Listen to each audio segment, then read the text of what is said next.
Sir, namaskar. Namaskar, Namaskar. How are you, madam? Yes, sir, fine, sir. Okay, so another 4 5 minutes we have to wait.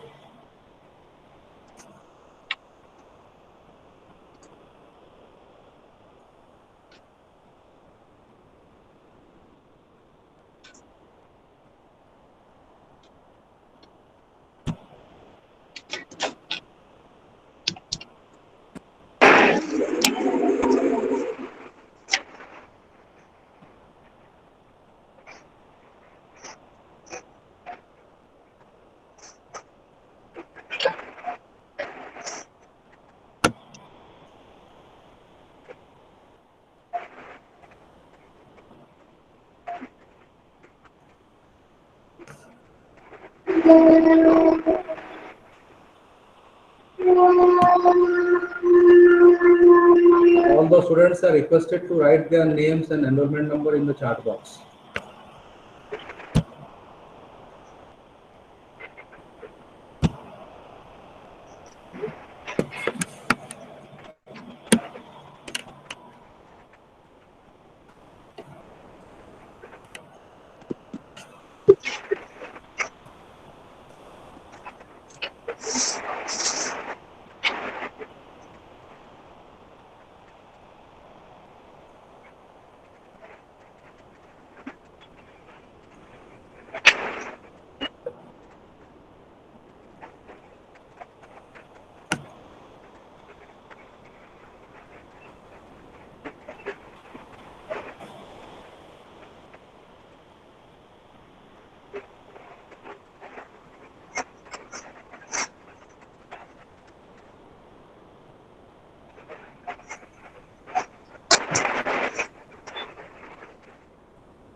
Good morning, sir.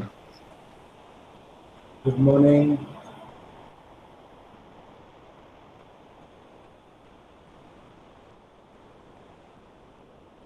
Let us wait for another 2 3 minutes. Only 44 students have joined.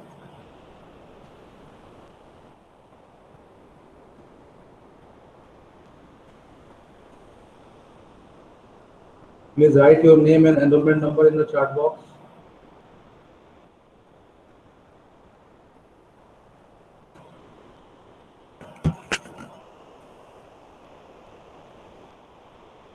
During presentation, please keep your audio video on off position. Okay?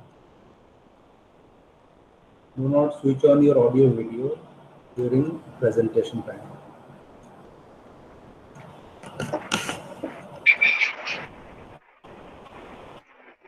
Except the resource person, all are requested to mute their audio video during presentation.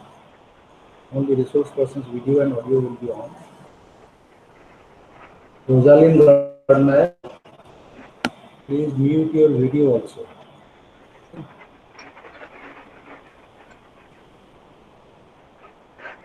Because why I'm saying this, if you all switch on your video, the speed will be very less. Either the picture of the resource person will be increasing, or the voice will be obstructed. Okay. Therefore, you all are requested to switch off.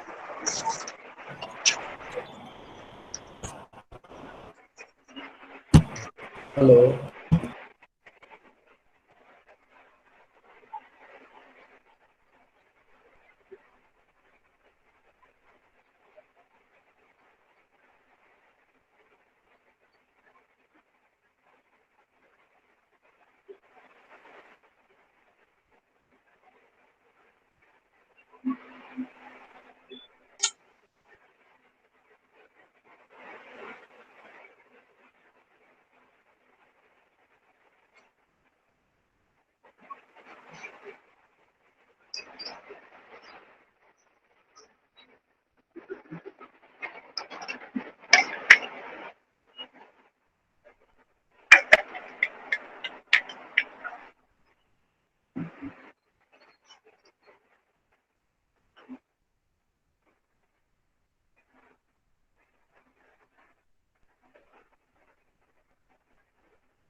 Should we start, madam? Now it is already 10:10. Without waiting any further, we should start our presentation. Is it okay? Yes, sir. So let me first of all welcome all the students, those who are participating today's online classroom. Because today is the last day of your BES-142. Because the last block will be dealt with, and as you know, uh, block 4 is on content-based methodology, geography, and economics. Okay, so there are 4 units in there, unit 14 to unit 17, and madam will touch upon each and every aspect of all these 4 units. So please listen to her carefully. So madam, welcome to this online classroom, Yes, thank you, and sir. we request you to kindly start your presentation from Okay, unit okay, 14 to sir. unit 18. Okay, thank you very much. Please take over. Okay, okay, sir. Good morning, students. And today is the last block we have to discuss, and that is block 4. And already I think you must, I hope you all of you have gone through of your study material, this block 4. Then you must know that this block 4 is nothing about the teaching learning strategy in geography and economics. And if you will think, already we have discussed regarding the teaching learning process and learning materials, what are there in geography and economics in block 2 also. So most of the things of the block 2 is again repeated here, but the thing is that here the more emphasis is given how we can go the depth of the content and how we can prepare the lesson plan on the basis of by keeping in view the learning objectives and different learning activities and assessment questions. So on the basis of it, this block 4 has given emphasis. Okay. So block 4 is nothing else about geography and economics, content, and as a teacher, how you can prepare before going to teach any geography and economic content, learning objectives and learning activities and assessment questions. Okay. So the thing is that we have to again repeat here some of the things what we have already discussed in block 2 when we are discussing about digital learning strategy in geography and economics. Okay. So I think all of you have just remember that we have discussed in block 2 the different learning strategies mostly used for presenting geography and economics. So first we will start from there, and we know geography is a science subject. It is not only arts, it is also a science subject. In many of the board and many of the states, geography is also included in the science stream. So it is an option for both the science student and the art students. They can opt for the geography. And that's why geography, whenever we are talking regarding the teaching of geography, most of the scientific approaches are used for teaching geography. Okay? And mostly, if you will say, the demonstration approach, and we can say demonstration method, and we can say the direct observation method, indirect observation method, experimental method. So these all are the most popularly used methods for teaching geography. Okay, and here in this block, your unit 14 to unit 17 is there, 14, 15, 16, 17, and unit 14 and 15 is about geography contents. If you have gone through this unit 14 and 15, you will see the geography, Indian geography is mentioned here, mostly which is going to teach at the secondary level. It means these are the content which is given in your block is mostly is going to taught at the secondary level to the 9th and 10th students. And as yesterday also I emphasized that for being an effective teacher, first thing is that a teacher must have the good content knowledge or depth knowledge in the content. Suppose you are a geography teacher, definitely you must have the good content knowledge regarding the world geography and Indian geography and many of the geography concepts. And already I told you, geography concepts are nearly related to physical science concepts also, because you will see the earth and atmosphere and the different type of soils and all these things are already is going to be taught in the science also at the secondary level. So definitely, as a geography teacher, there is a challenge how we can get over all the hard spots and the contents so that effectively we can teach in the class. So first of all, little bit we will discuss regarding this unit geography contents whatever is given in your study material. So this is the unit 14 is regarding the geographical features of India. What is India and what is the geographical location of India? And you all of you I think know that India is the seventh largest country in area and also the highly populated second populated country in the world. Okay, and the geographical location is totally located in the northern hemisphere, and it is located between 80-degree latitude to up to 32-degree latitude in the earth's surface. So these are the few informations as given regarding the location of India in in our earth. Okay, and next, how India is going to and how India is going to surround it, because we know India is such a geographical India is located in such a geographical place where everything I already told you, all type of diversity of geographical features are available in India. India is such a country where islands are there, peninsula is there, plateau is there, plain is there, forest is there, largest mountain is there, desert is there. So all type of geographical features are there in India, and we are located in such a geographical location. Okay. So we can say India again from northern side up to north to up from Kashmir to up to Kanyakumari. To up to the southern side it is called as the Indian Peninsula, and the northern side India is bounded by the Himalayan mountains and all these things.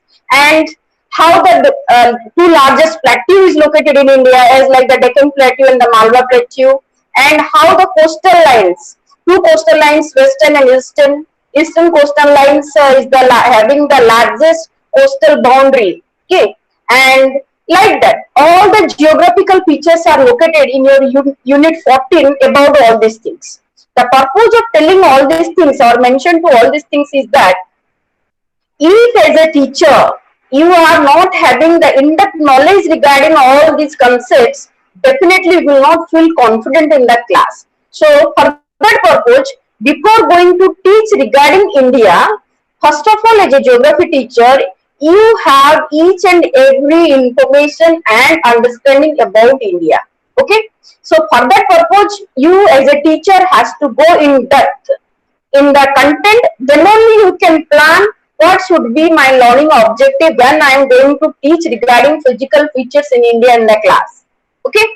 So what should be the learning objectives? What should be my learning activities? If without having depth content knowledge, we cannot plan the good learning activities for our presentation. Okay. We cannot plan the qualitative question for assessment. Okay. And without having depth knowledge, you will not. First of all, the thing is that if we have no depth knowledge, as a teacher, you can identify that you are not confident to teach the concept. Okay? So, in-depth knowledge regarding the content is the first essential thing which is highlighted. Okay? In our teaching profession. So, before going to be a professional teacher in a particular subject, first of all, as a teacher, we should give emphasis what is my in-depth knowledge in that content, so that only you can be effective. Okay. So here, geography and economic contents are first of all must essential. You must get the in-depth knowledge before going to be a professional social studies teacher. So here the content is given. As if you will go through your material, you can understand. But I don't try to emphasis on each and every content because we can't. Because within the time limit, we cannot give emphasis. But here, in your material is very nice material, and each and everything is mentioned very specifically. So definitely, if you will focus on that, definitely you can able to understand. Only for example, they are given few contents for you in the material, but you can feel that is before going to the class, to what extent we can prepare ourselves, to what extent I can prepare my content knowledge. Okay, so that is the examples are given in your study material. So how it is presented in your study material, definitely it is a very good scope to all of you to know about it. So you can know that what are the, whenever in a particular topic I am going to teach, what are the different criteria are there, or what are the different sub concepts are there on which I can give emphasis on it. Okay. So here they have given importance regarding the climate. Suppose Indian physical features means not only means boundary line and the location of India, the monsoon climate, what is the climate condition of India, and what are the resources are available in India, how we can take the best use of the resources in India, and how our economic condition is influenced by geographical condition, how our living style in India in most of the part is influenced by our geographical condition. Everything, we know that economic condition, political condition, and social condition, each and everything is influenced by the physical location. Okay, so these all the things also mentioned in your material very minutely and very deliberately. Okay, so you should after going through of it, you can get the idea. So any content, if I have to learn, my textbook is not the sufficient for me to get the in-depth knowledge. Okay, no doubt for the class 9 geography, there is a geography book. But for teaching in class 9, if you will read only the class 9 textbook, so definitely it will not be sufficient for you to get the confidence in the class. So for teaching in 9th class, you have to go through the other supplementary materials in geography. Suppose you can go through the other higher classes textbooks, or any supplementary books are available in geography, or the atlas, and also the different other workbooks, so that it will give confidence to you. What type of questions I can ask at the time of teaching, what should be my formative questions, how after teaching a content I can plan for some activity, okay, in geography. So each and everything is depend on your in-depth knowledge in the particular content. Okay. So I think by telling all these things, you must realize that what is the importance of in-depth knowledge in a content of a teacher.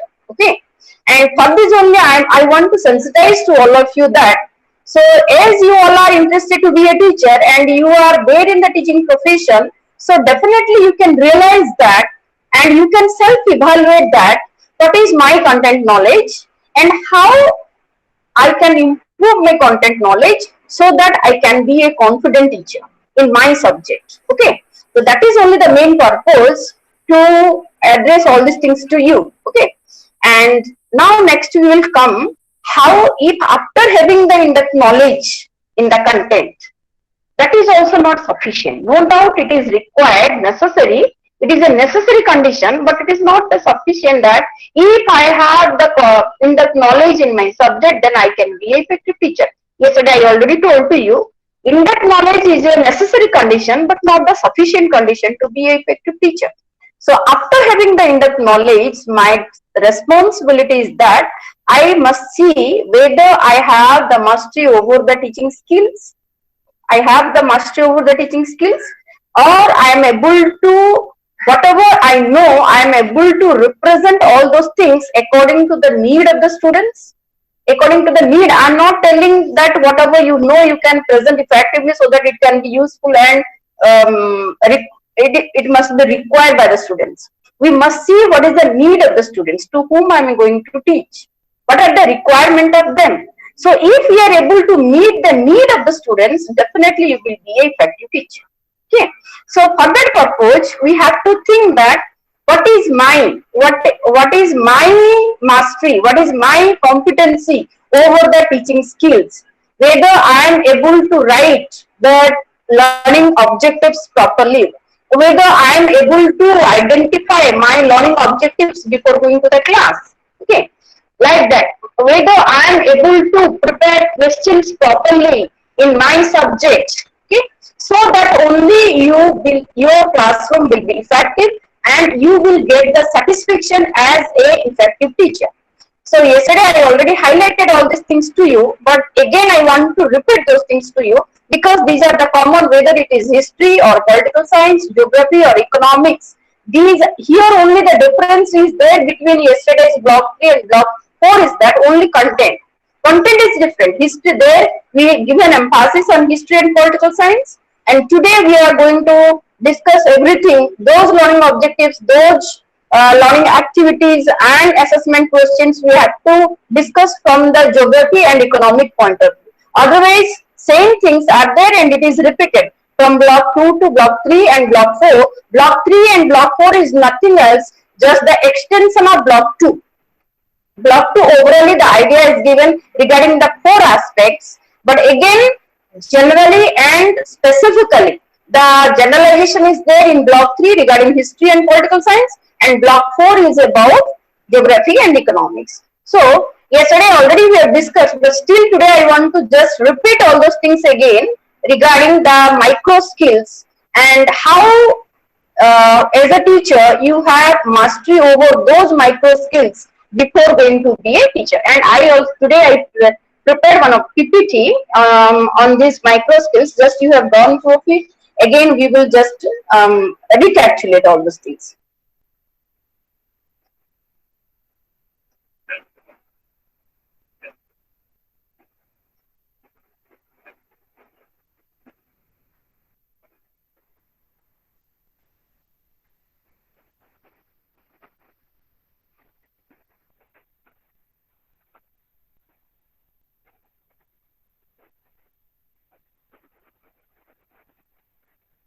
So yesterday we discussed about my PPT is visible to all of you.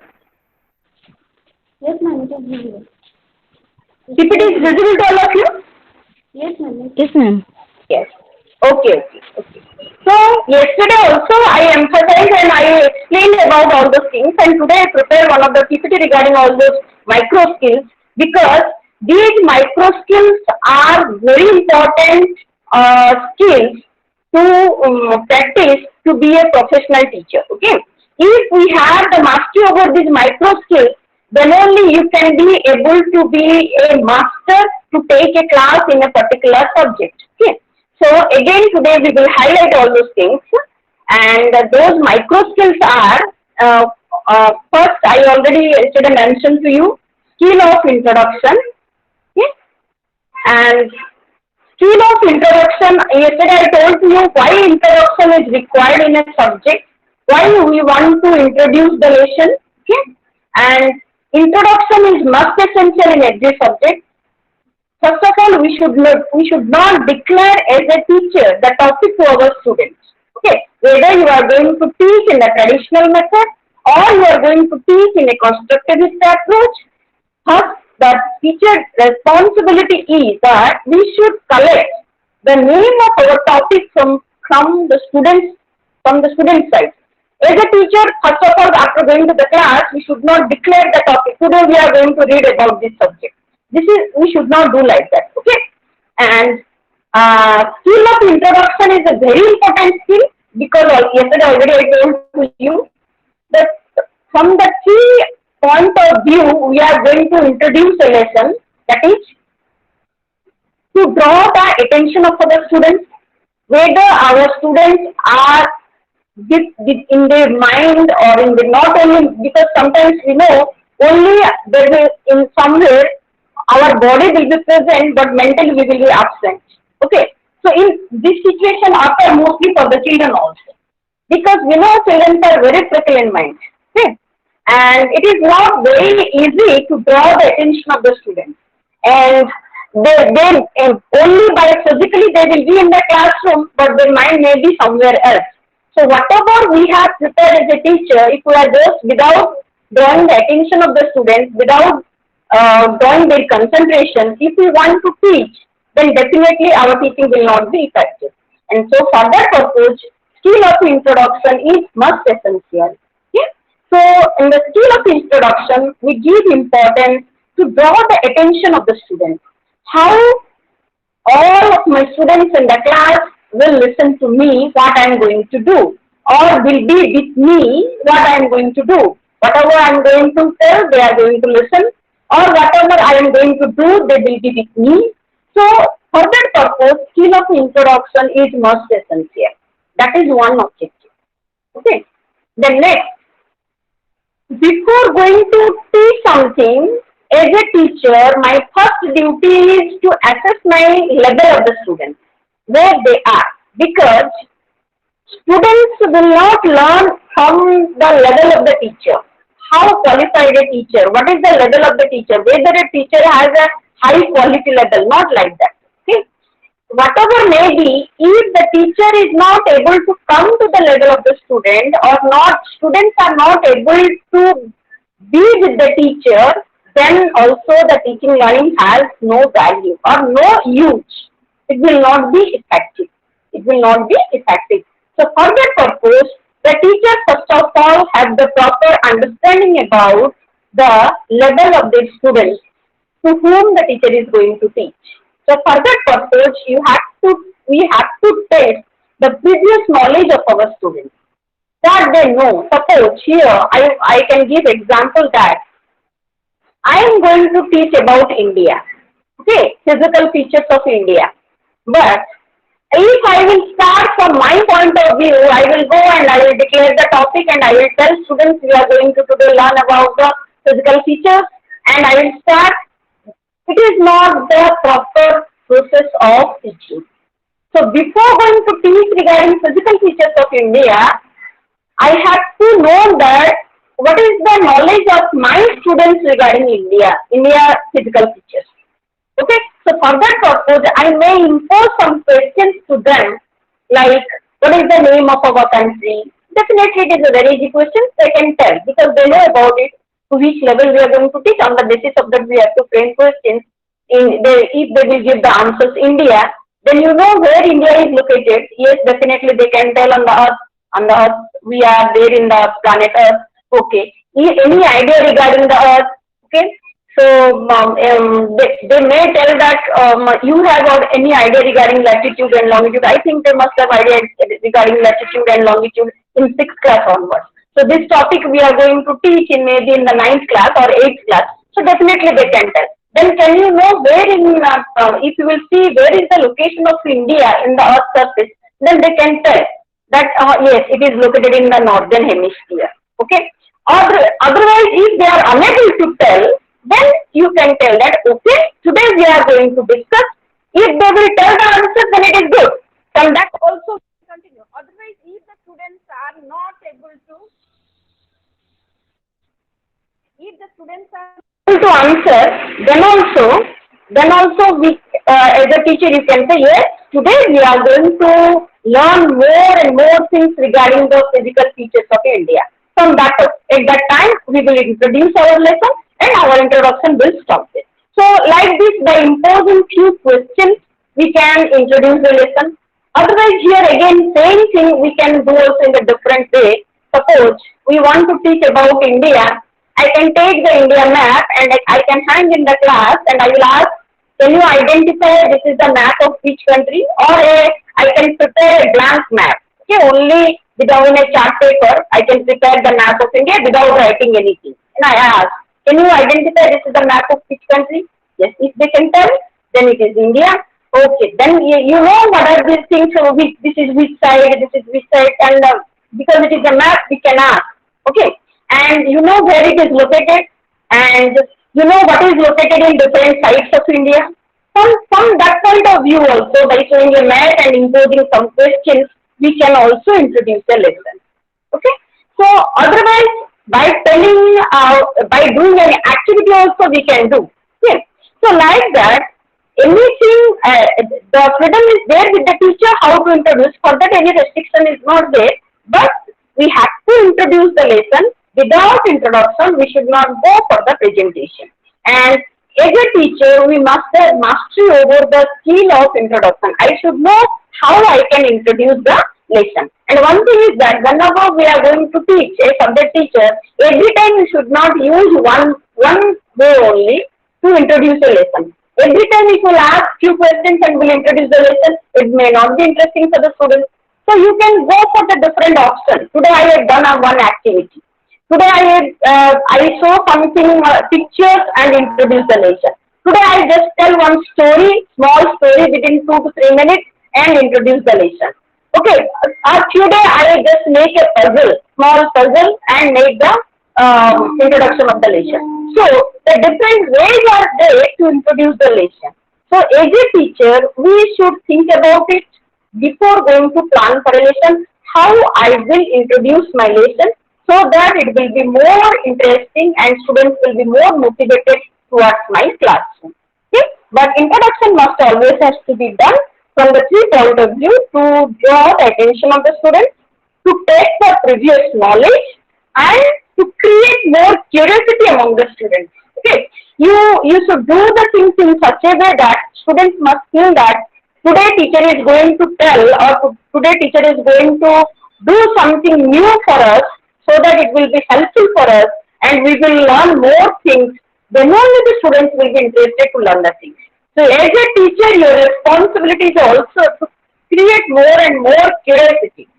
You always should think of do the new things, so that only they will be interested to learn the things. Okay, so this is the skill of introduction, and as a teacher we should plan and we should have mastery over it. Okay, so this is introduction, and next we will go skill of explanation with examples.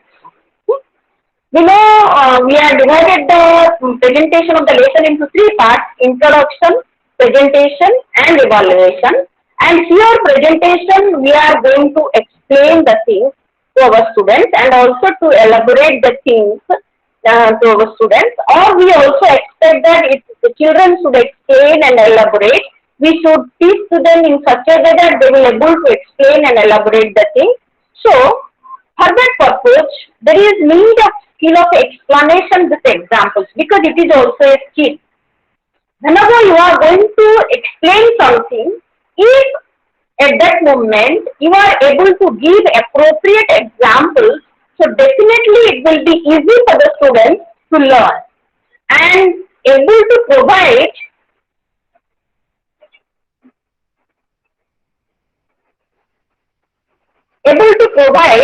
appropriate example is also one of the important skill of a teacher. Okay, because citing the proper example definitely depends on the experience of the teacher. You will see highly experienced teachers, for everything they can cite an example.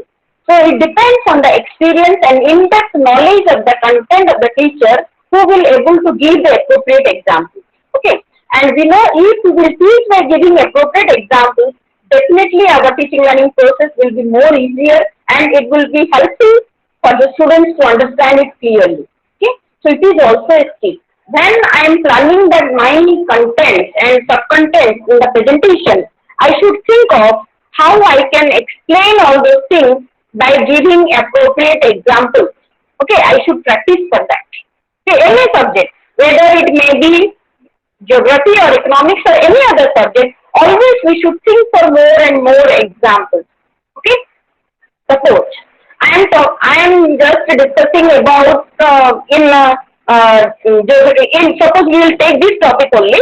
Suppose we have taken the physical features of India, and at that time we are going to teach the different physical forms, and at that time we can say whatever suppose we are teaching the physical features what is there in India, and I am talking about plateau. So all of a sudden I must be able to give the examples. What are the plateaus are there?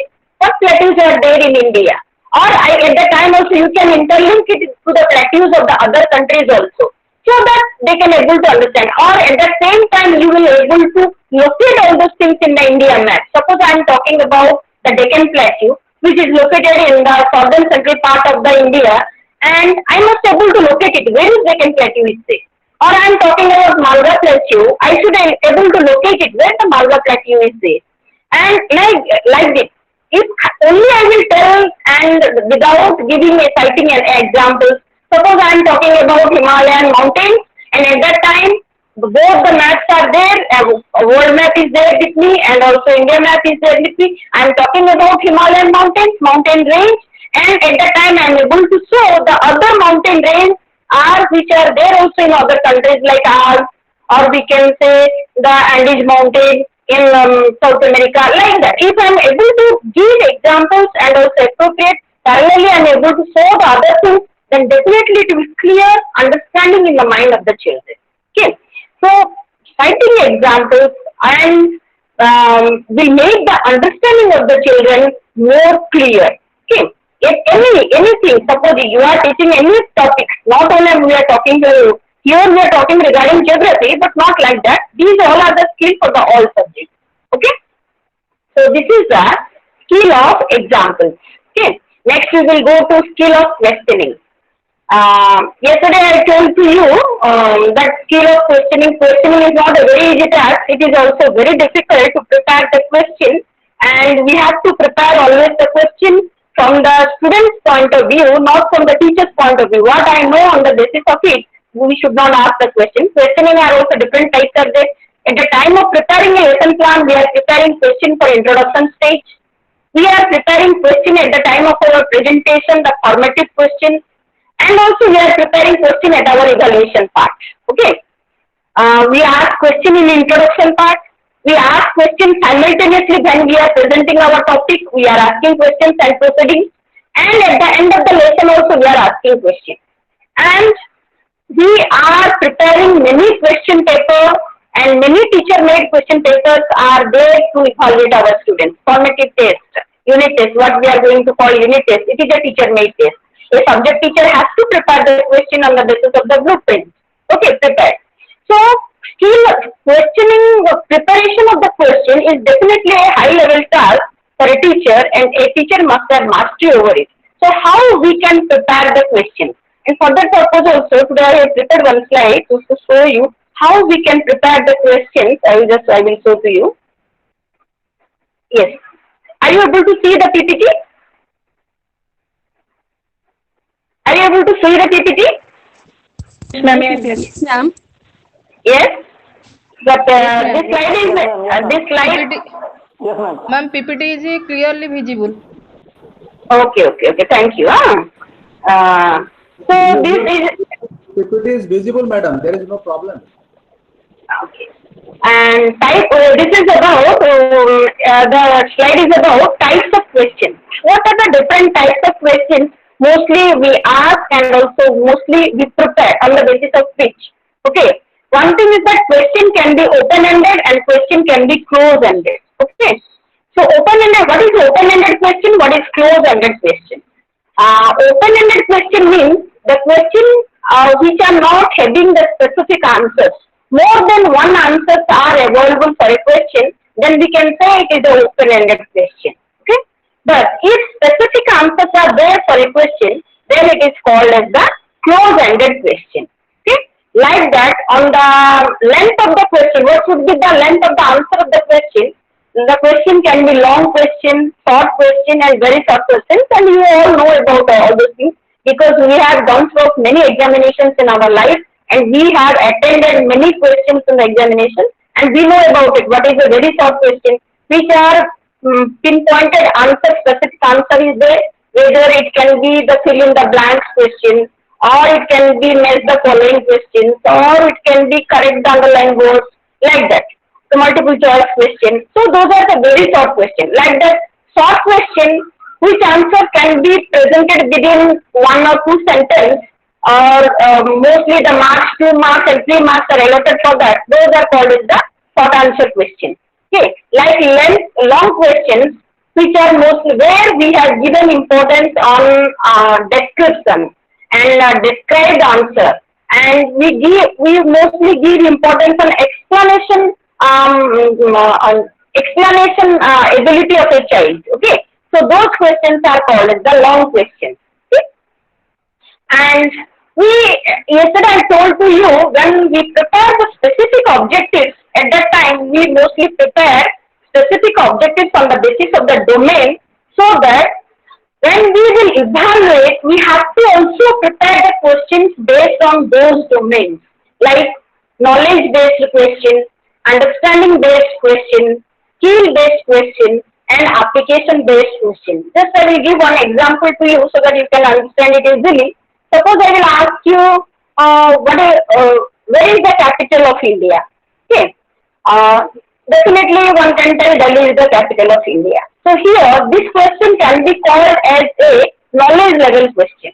Because for this no need of understanding, a child simply can remember it, Delhi is the capital of India. Okay. But Suppose I will ask a single question: where India is located? India is located. Where India is located? And option is given: the northern hemisphere, southern hemisphere, or western hemisphere, or eastern hemisphere. So definitely the child can remember it only by knowledge. In terms of the knowledge, the child can remember and can tell India is located in the northern hemisphere. But for this, there is no need of understanding is that the purpose is that knowledge-based question, just for the memory we can remember the knowledge, but for that no understanding is required. But we know if with understanding it we will remember anything, it will be in a long-term memory. Okay, again it is there. Now every knowledge level question is not required understanding. We can't tell also like that. If knowledge level questions also with understanding we remember it, it will be in our long-term memory. Otherwise, the things only what we remember only for in the sake of remembering, then it is will be there in our short-term memory. Mostly, what the students will do before the examination, the night they will study and will write in the examination. The next day they will forget, and those all are the short-term memories, and they will not be helpful for them to acquire knowledge. That is not called the real knowledge. Okay. So before going to plan the question, we should by seeing the question, we must identify what level question it is, whether it is a knowledge level question or it is an understanding level question, or can suppose understanding level question. Yesterday also I explained to you how at the time of writing the learning objectives, by seeing the action word or the action verb, we can identify whether it is a understanding level objective or skill level objective or a application level objective. Suppose here I can give just differentiate between plain and flat tube. I will ask a student differentiate between a plain and flat tube. Definitely it is a understanding level question, because without understanding a child cannot differentiate what is flat tube and what is plain. Okay, so it is an understanding level question. Like elaborate about something. It is also, we can say, it is an understanding level question. But just I will tell define what is flat tube. Definitely the child will just remember the sentence and can write, and it is a knowledge level question. Define. The question is, if it is define what is flat tube, define the flat tube, then definitely it will be a knowledge level question. Okay. But elaborate about the flat tube, can be called as a understanding level question. So by seeing the question and by seeing the action word, for what action, for which purpose we have given the question, from that we can identify whether it is a knowledge based question or understanding based question. Like this, I am just giving example about the skill based question. Suppose I will tell to draw the outline map of India. It is a skill level question, to draw the outline map of India. So it will be a skill level question. Or we can say to draw the latitudes and longitudes of the earth. So it can be also a skill level question. Okay. But suppose instead of that I can tell identify Deccan Plateau in India map. It can be application level question. Okay. Identify. So identify means whatever the knowledge the child has get, whether practically is able to apply it or not. Okay.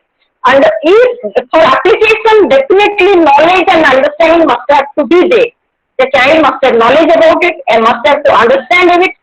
But we can say that without having knowledge and understanding, application is not possible. But we can also tell that only if knowledge and application is understanding is there, every child cannot apply it.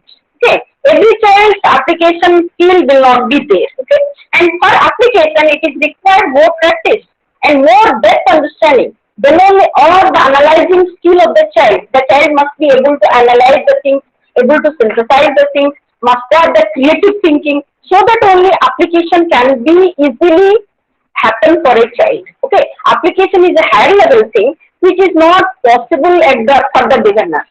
Okay, so for getting application, if we want to get the to develop the application of a child, then definitely we have to first give importance on knowledge and understanding. Then only application can be possible. Okay, so these are the different domains, or we can say the different levels on the basis of which we are going to prepare the question. So this is the skill of questioning. Yesterday you have asked how it is difficult to prepare the question. So just you now think whether it is easy to prepare the question by taking into these many considerations. Definitely not. It will be, you have to think about it and you have to give the time for it. Preparation of the question requires more time by a teacher if you want to prepare a qualitative question. Only by picking the question from a question bank, or you will take few questions from the end of your textbook, then definitely it will be easy. But really if you want to prepare by keeping all these dimension in your mind, it will be take a lot of time to prepare a question. So definitely it is a difficult task or difficult skill for a teacher to get mastery over the preparation of the skill.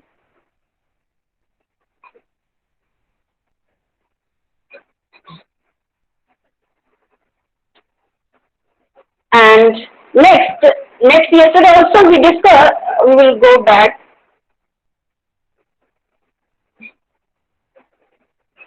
Okay, we are discussing about the skills, uh, micro skills, and we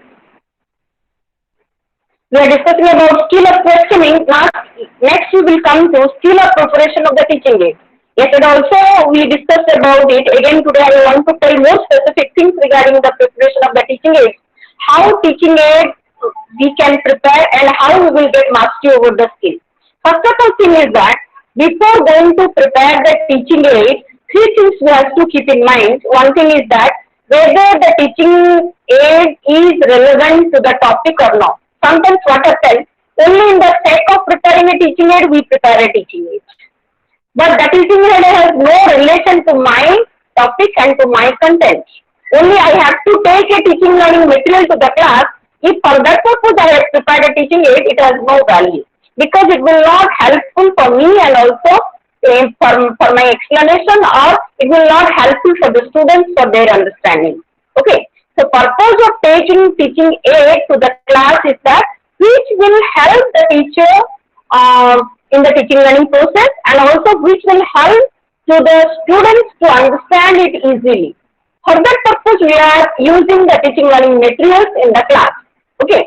If these two objectives are not fulfilled, then there is no use of using a teaching aid in the class. Okay? So that thing we have to keep in mind. Whatever the teaching aid I am thinking to prepare and to take to the class, whether it is relevant to my topic, whether it is really related to my topic, yes. If it is yes, then I will go for the preparing a teaching aid. Okay. And if that is you have decided, then next is that what is the age level of my child? How the teaching aid I will be prepared, whether it will be make their understanding clear or not. Sometimes what happens, we prepare the teaching aid in such a way by telling the child can understand it easily, but after using the teaching aid it becomes more complicated for the child. The child gets confused. Why? Only if you will explain it verbally, the child can understand it easily. But you have taken a teaching aid by preparing in such a way that by seeing that it becomes complex for the child to understand it.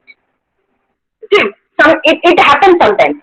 Because if I have prepared a picture, suppose I want to show something regarding Indian physical features, but I have prepared the picture in such a way, it is getting confused. Because I didn't take the proper symbols. Suppose I want to prepare a plateau and plane and all those things. But I didn't take, we know that plateau means little brown color we should use, and plain means plain areas, how it will be located, we have to identify that, and how the mountains can be. But for that purpose, I have prepared something in such a way that it gets confused for the child to know about it. So definitely the purpose of preparing teaching aid is to simplify the understanding of the children, not to make their understanding more complex. If in that way we are not able to prepare the teaching aid, then the teaching aid has no value. So we should think that we should prepare the teaching aid in such a way it will help the students for clear understanding, not to make their understanding more complicated. Okay? So that thing we have to keep in mind. Yeah? Whether I have mastery over of preparing a teaching aid or not, I have to prepare it perfectly. And I have to keep the psychology and age level of the student. What color I have to use, and what is the size of my classroom, whether it will be visible to all students or not. If I am going to prepare a model, if I have prepared a static model, then it's okay. But I am going to prepare a working model, then I am able to handle it properly in my class. All these things I have to keep in mind. Okay. So these are the things we have to keep in mind before going to prepare a teaching aid. So definitely regarding this, a teacher had mastery over it. Otherwise, it is not easy to prepare a teaching aid. Okay. And that's why it is called as a very important skill for a teacher, how to prepare a teaching aid. The next we will come to skill of using Blackboard. Yes, using Blackboard is also a very important skill. If we are able to properly use the Blackboard, then there is no need of teaching aid also, sometimes we can tell. Because Blackboard is a very good teaching aid for every teacher. Okay, Blackboard is a very good teaching aid for every teacher. Everything we can do in that. Okay, but we must know the proper and appropriate and systematic use of the Blackboard. Okay, so I am going to teach in the board, and first of all the things, whenever we are going to take the use of the board, we should not use it haphazardly. We should write everything very systematically. Suppose I am going to teach geography and I am using the board. Maybe I divide the board in two ways. In one side I am going to write the theoretical part, whatever the things I am going to write. And at the same time in the other part I am able to draw in my hand drawing. Just a raw hand drawing we can do on the Blackboard. Even though as a teacher you are not good in drawing also, just for the clear understanding of the children we can do, and I can specify a particular part of my board for that. Okay, I can draw those things in the on that particular part. I can divide the board into different parts. In one part I can use for the theory, in other part I can use for the drawing. And suppose at the time of teaching geography, social science is such a subject, we have to interlink it with other subjects. So I can allot another part of my board, so that is any extra things or anything from outside of my content or outside of my textbook, for the sake of the general knowledge of the students I am going to teach, I may write those things in that part of the board.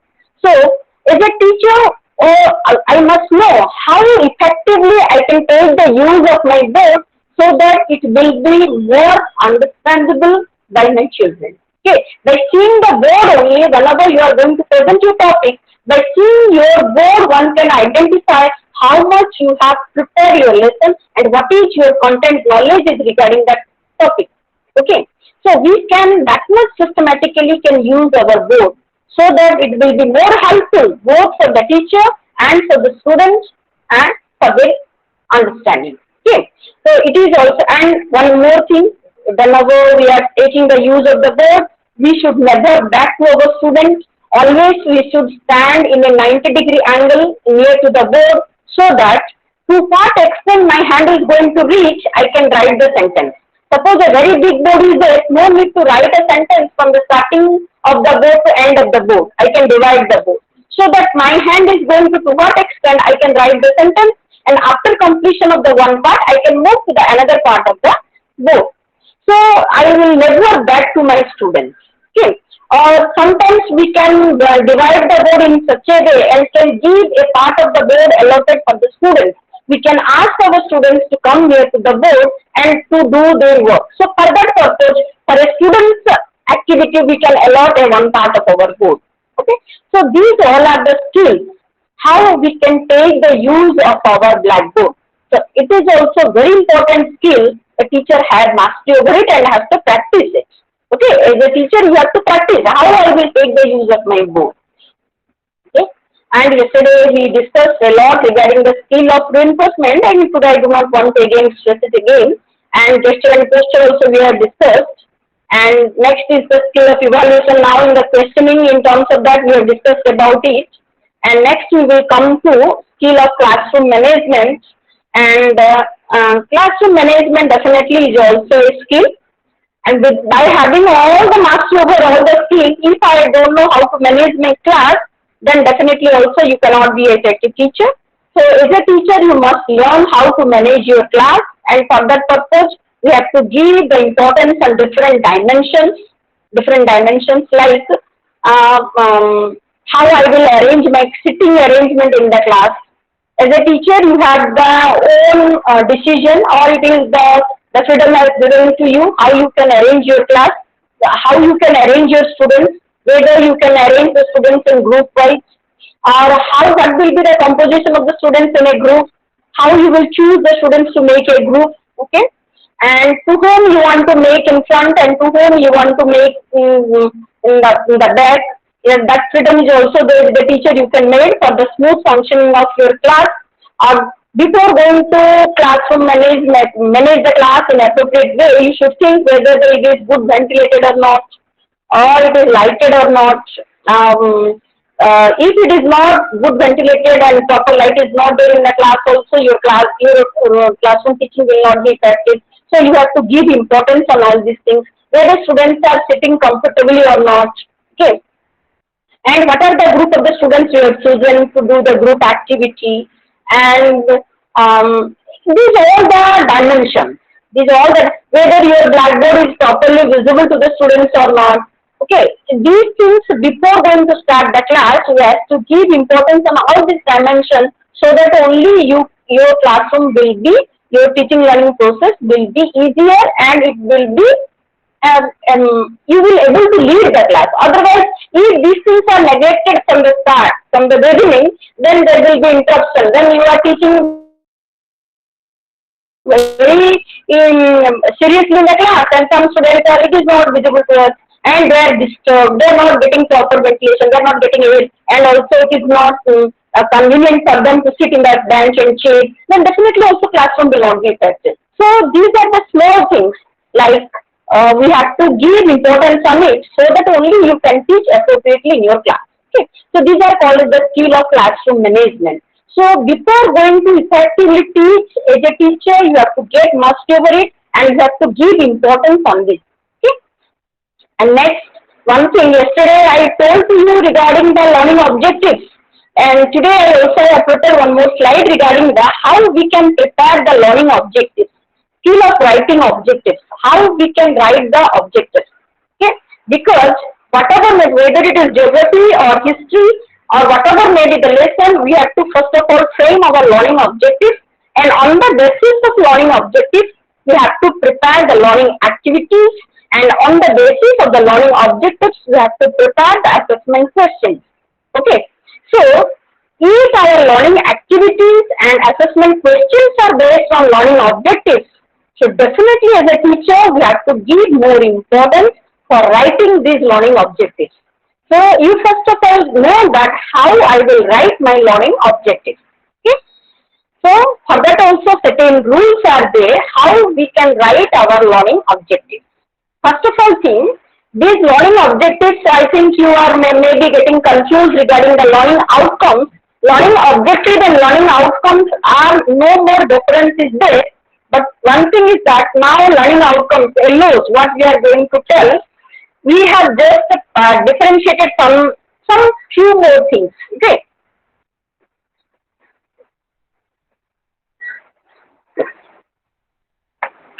So those differences are learning objectives and learning outcomes. We know that learning objectives are also based on competency. Okay? Like that, learning outcomes are also based on competency. But before, we used to tell learning outcome is learning objectives are only for the students. But now, when we are talking about learning outcomes, we are going to tell that those learning outcomes are all the stakeholders related to the field of education must aware about the learning outcomes. Because you know, after the 2017 last National Achievement Survey, we are going to give more importance on this learning outcomes, which we are going to write in terms of our behaviors, or it is in short it is called as the LOs. Okay? And these LOs, now all stakeholders about education must be aware about it. It means teacher must know what are the learning outcomes of a particular topic. Student must know what are the learning outcomes of a particular topic. And not only teacher and student, Parents also must aware after completion of this topic what are the learning outcomes must be achieved my child. And other stakeholders, you think there are administrative officers or whoever may be related to the field of education, they must aware about it. So that our main objective is achievement of learning outcomes. Okay, whether they may be parents, students, teachers, or other stakeholders, our whole total process of education is running to achievement for the achievement of the learning outcomes. Okay, so that's why each and everyone must aware about these learning outcomes. Okay, that's why now it is a rule that learning outcomes must be placed in the class. It must be written in the class so that every day the child must read the learning outcomes. Yes, today this chapter in mathematics or this chapter in economics or in geography has completed, and after completion of this I must able to do all these things. So that the child must be aware about it, and everyone must be aware about it. Okay, but when we are writing learning objectives, we are not telling all these things. So that is the difference. What we are talking regarding learning objectives and learning outcomes. So that nothing. We will tell it from objective point of view. Learning outcome is also objective, and learning objectives are also objective. No more difference is there. But now we want to make it more sensitized, and we want to plan everything on the basis of it, and we want to create more awareness about it regarding these LOs. And these LOs are now sometimes when we are going to write learning objectives, we are not giving more importance on behavioral aspect, but at the time of writing the learning outcomes, we want to write the learning outcomes in such a way that it must be measurable in terms of the behavior. Okay. So learning how we write the learning objectives or learning outcomes, for that also specific rules are there. So how we will write? We have to write always those in the form of in the statement format. Sorry, format spelling become wrong here. Format, okay, statement, not format. It is format. The spelling is N is wrongly printed here. Okay, statement format. Okay. Next, statement format means you can understand it must be written in such a way that it must not be in the form of question. It must not be in the form of exclamatory sentence. It must not be a negative sentence. It must be in a statement format so that easily it can be understandable. Okay. It must be simple. Simple means at the time of writing learning outcomes, we should not take the use of ornamental language. We should use the simple vocabulary. So that it can be easily understandable by the students.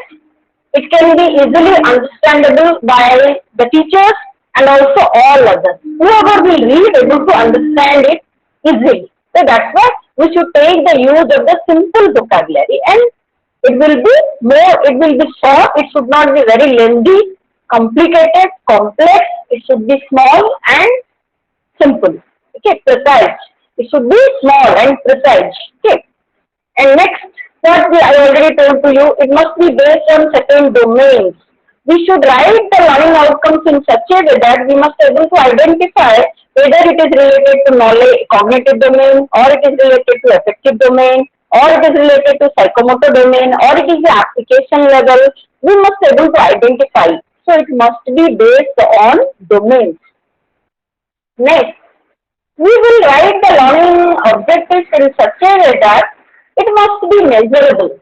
Measurable means we must be able to. I already told to you what are the learning outcomes we are going to write. At last, again, we want to measure it, whether it can be achieved by our student or not. For that, we are going to measure it. So that if we will write the objectives in such a way, at the time of measuring, it cannot be possible. So it cannot be called as the learning objective or learning outcome. So we must think that at the time of writing the learning outcomes, we will write in such a way that it can be measurable. Okay. So, or it must be, or sometimes by being over ambitious, we can write in such a way that, suppose take example, we are just going to teach about a particular topic, but we are expecting somewhere else from our students. We are just explaining regarding the aeroplane, what are the different parts of the aeroplane, but I will write my learning objectives after knowing, after completion of this lesson, my students will able to get all the different skills of preparing aeroplane. It cannot be possible. Okay, so it is a just we can say it is not a realistic objective. So we can say that we will write the objectives in such a way that it can be realistic. It can be realistic. Really, it can be possible by the student, or we can say really it can be achievable by the students, so that it can be a good learning objective or good learning outcome. So we must give importance on these things. Then we are going to write the objective. It must be measurable. Like it must be based on content. It must be based. It must be based on content. Based on content means sometimes you are teaching something else and writing the objective in some other thing else. If there is no relation between your teaching content and your objective, then it is not an objective. Because whatever the things I am going to teach, out of it only I have to write the objective. Okay, I am teaching something and writing objective in something else. So it is not a objective or it is not a learning outcome. So objectives or learning outcomes must be related to the content, and we can say it is simple, it is measurable, it must be achievable, and it must be based on domains, it must be precise, and it must be in a statement format. So these are the skill of writing a objective. Okay. So these are the very important things of a lesson plan, what we have discussed regarding micro skills and skill of questions and skill of objectives. Now we will come more to discuss the content part. What is there in your blog regarding different units? Briefly, I will discuss all this content, and later if you have any doubts you can ask.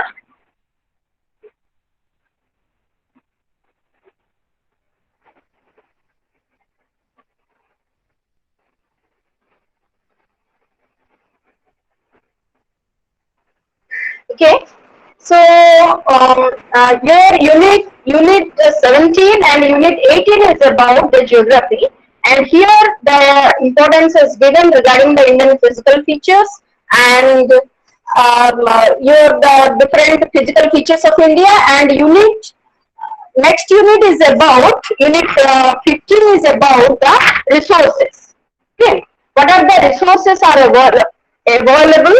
14 and 15 is regarding geography, and 16 and 17 is regarding the economics. So 14 is regarding the physical features and the different type of vegetation, drainage system in India, types of forest in India, and concentration of natural resources and wildlife in India, and all these things. And unit 15 is about the different type of resources. What are the different type of resources are available in India, and how we can take the best use of the resources. So unit 14 already we have briefly touched. Okay, and now we will discuss regarding the unit 15, which is about the resources. Resources, you know what is called as the resource. Source which can be used again and again for the use of us. So we can say it is a resource. Okay, and unit 15, we have the different type of resource. Here they have mentioned not only resource means the material resource. Resource, your knowledge also can be a resource. Your skill can be a resource. For here we can say for a teacher, the in-depth knowledge is a resource. Your mastery over the teaching skill is a resource. Okay, so like that, resource means not only, mostly we can say from the geography point of view, we can say the material resource is a resource. Suppose minerals are the resource, forest is a resource, land is a resource, water is a resource, air is a resource. Okay, and human being are the resource. Like that, if human being is a resource, within a human being also your intellectual ability is the resource, your reasoning capacity is the resource, and your skill are your resource. So like that, many resources are there by help of which we can take take the best utilize of this resource so that our life can be more smooth. Okay, and these all the things are emphasized in this unit, so that how we can address all these topics to our students at the secondary stage, and how we can, whatever till now we have discussed, what are the learning outcomes, what are the learning objectives, and how we can frame questions on the basis of it. And here they have given importance on different type of resource and service. Okay, mostly materials means we understand the good and material, but sometimes we are unaware regarding the service. And service, what are the different type of service can be by taking the use of the resource. Okay, so those things are also mentioned here.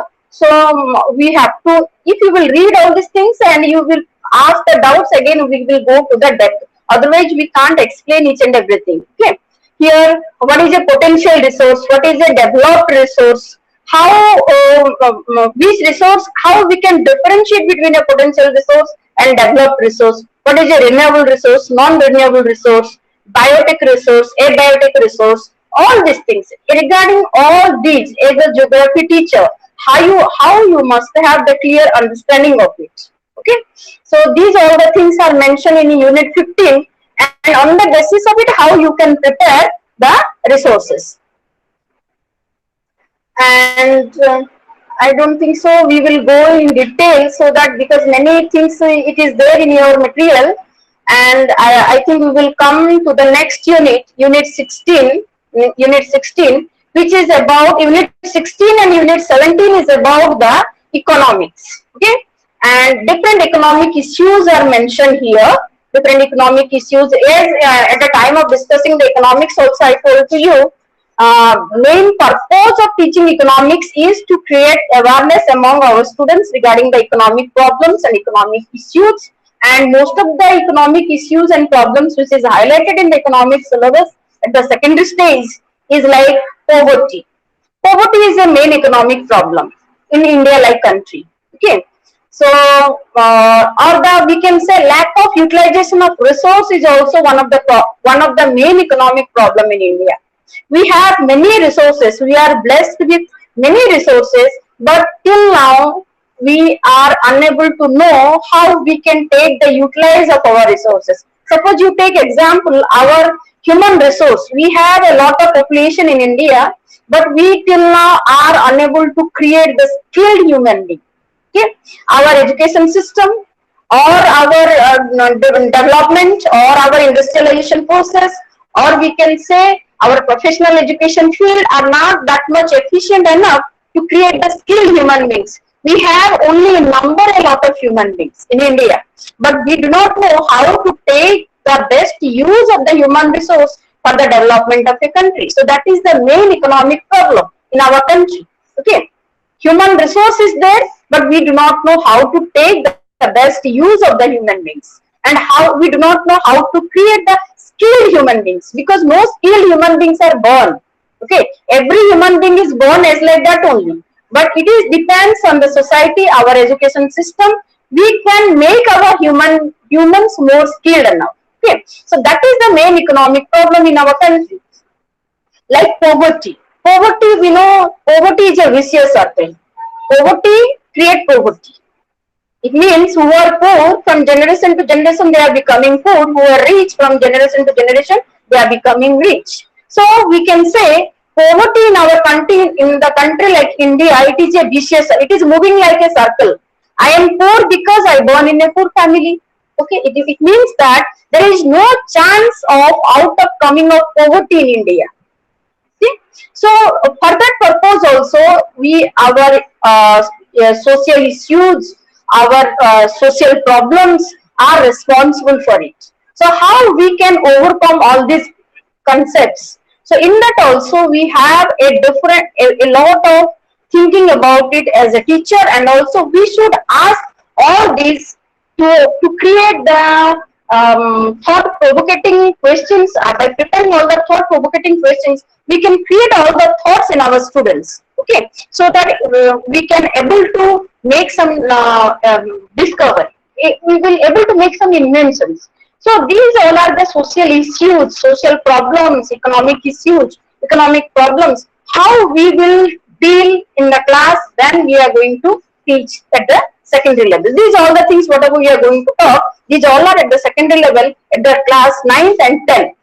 And we know in the class 9th and 10th already problem solving ability and reasoning ability is developed enough among the children so that they can able to deal with these issues. Okay. So these are the different things are given. And next one more important topic is mentioned in your material and the same unit 16 regarding the globalization. And globalization is also a major economic issue in our country because we will see, if we will see for the globalization, before independence we have given importance on globalization, and for that purpose colonialization has developed in our country, and we different colonies established in India, and after that we lost our independence. Okay, and due to that, suppose we will see that in the 14th century, and at the time of teaching all these topics, we can interlink also to economics, we can interlink to history. Yes, suppose what now I am going to tell, globalization. If you will see globalization, we Indians are able to understand it. What is the importance of globalization? From the historical time, from the 14th century onwards, we have given importance. We have given permission to the Portuguese, to Dutch, to French, and also to Britishers to come to our country and to invest in our country, and also to start colonies. But the thing is that instead of that, the colonialism or colonization has started in India.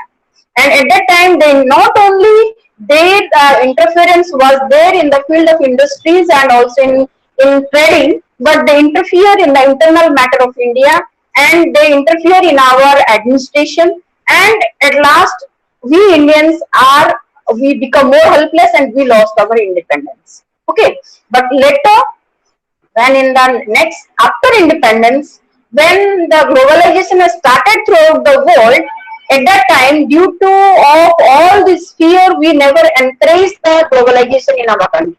Okay, after 1947 also, India never encouraged globalization and never given importance on globalization and do not want to get more benefit out of globalization after independence, after freedom, our independence 1947.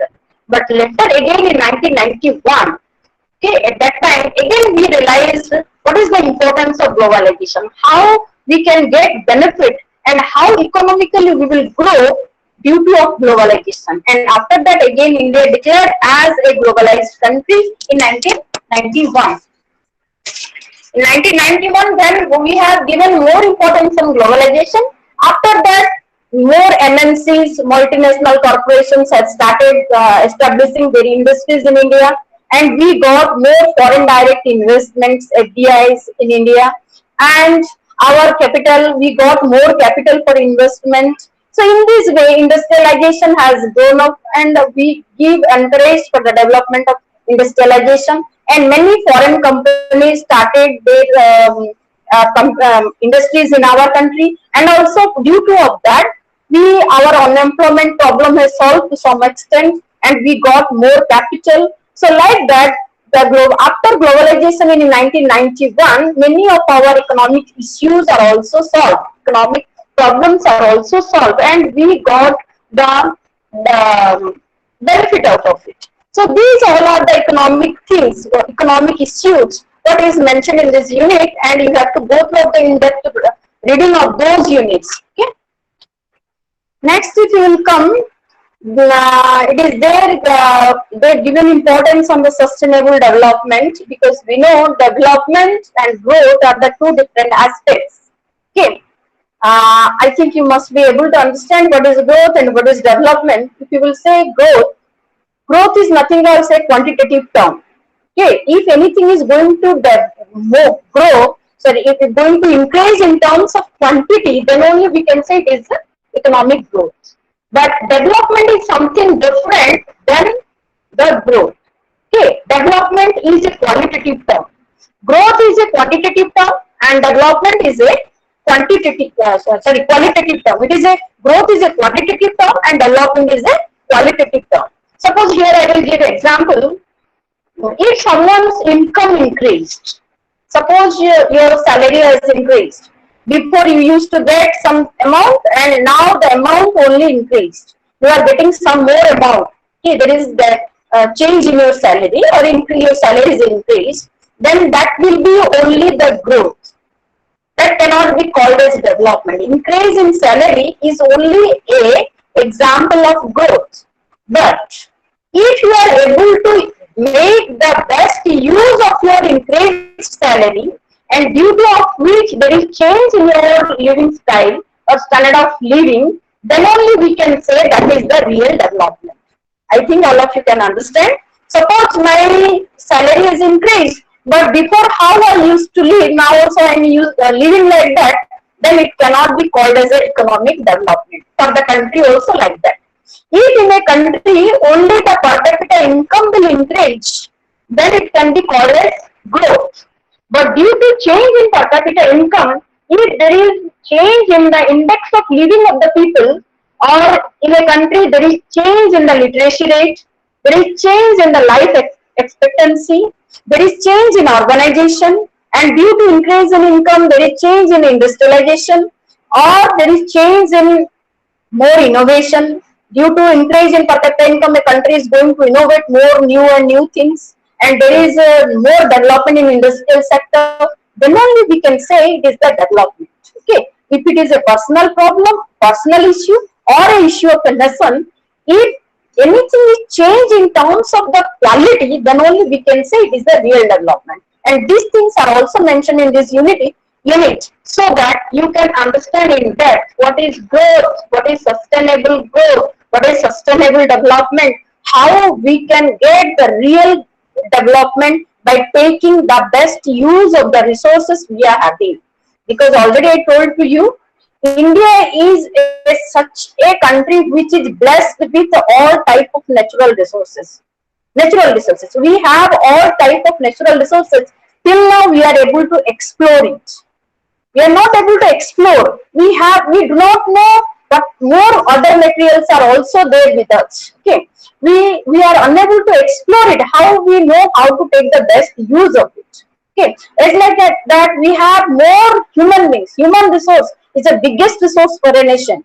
Okay, human resource is the biggest resource for a nation. We have many human resource, but we do not know how to take the best use of this resource. Okay, so like that, these all are the main economic problems, economic issues. How we can understand it, and how we can know how we can take the best use of it. Okay, so these are the different issues are there. And next last unit is about economic institutions, how the functioning of the government, how a bank is going to function, how the different type of tax is government going to impose, how the government is going to collect the revenue, and how by imposing the direct and indirect tax system, some information is there regarding the tax system, how these concepts we can teach in the class, how we can frame the objectives on that, what are the learning activities can be conducted in these topics. These all the things are there in your last unit. Like that income tax system. Tax system is just briefly I will tell to you regarding the tax system. Tax system, you know, we have the two types of tax, direct tax and indirect tax. The tax which is government is going to collect from the people directly, that is called as the direct tax. And there are some other tax we are paying to the government, but we are unknown about it. We are paying to the government, but unknowingly we are paying many tax to our government. A common man also is paying a number of tax to the government unknowingly, and those are called as the indirect tax. Suppose, for example, direct tax example, income tax is a direct tax. Government is imposing tax on the income of the peoples. Government is going to fix a range, and if your income is above that particular range, a particular percentage of your income has to give as a tax to the government. Then it is called as the income tax. Like the government is going to impose the wealth tax. Government is going to impose the gift tax. Government is going to impose the custom duty, and the import and export, the government is going to impose the tax. Okay. Now, in a different production, in the industrial production goods, the government is going to tax. That is an example of the indirect tax. Okay, whenever we are going to purchase a pen, with the cost of the pen also we are paying a tax to the government, and that is called as the indirect tax. Okay, excise duty is one of the example of the indirect tax, like value added tax. Now, value added VAT is the indirect tax. At the time of while enjoying a service also we are paying to the tax to the government. Okay, suppose you went to a restaurant for a good meal, at the time also for the service of the people you are paying the tax. Okay, for the service also we are paying the tax, and in terms of your recipes. So that is also a indirect tax. So like that, different type of tax are there.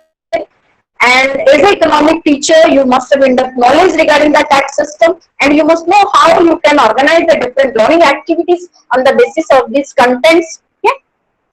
So this is the overall contents what is there in your unit regarding geography and economics. Just briefly I have touched all those things, and how we can plan the learning activities on the all these contents, and how we can write the objectives on it, how we can prepare the questions on it. Okay, so with this, because no more things are there to present, but at the time of discussion, if you will ask more questions, then we can go for the more discussion. Okay. So with this, I think I will stop my presentation here. Now you can ask any question from all, not only this block. Today is the last class. If you want, you can ask any question from any of your block 1, 2, 3, 4. If you have any doubt, we will discuss it briefly.